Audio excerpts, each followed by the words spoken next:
বিখ্যাত কবি শেখ সাদী একবার বাদশাহ আমন্ত্রণ পেয়ে রাজধানীর দিকে রওনা দিলেন। তার পরনে ছিল সাদাসিধে পোশাক। রাতে আশ্রয় নেয়ার জন্য এক আমিরের বাড়িতে উঠলেন। সাদাসিধে পোশাক দেখে কবিকে চিনতে পারলেন না।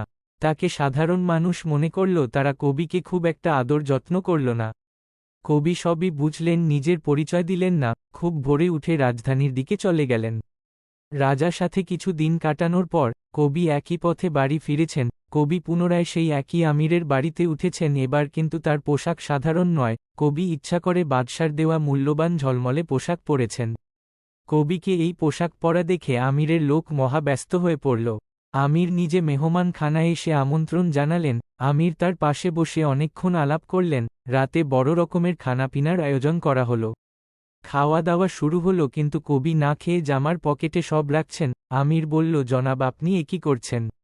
আমি যে কিছুই বুঝতে পারছি না। শেখ সাদী একটু হেসে বললেন, আপনি কিছু বুঝতে পারছেন না?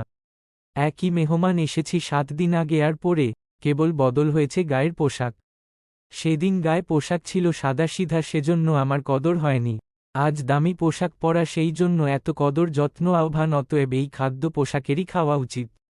আপনারা কিন্তু মানুষের পরিচয় নেননি, পরিচয় নিয়েছেন তার পোশাকের। শেখ সাদীর কথা শুনে আমির খুবই লজ্জিত হলেন।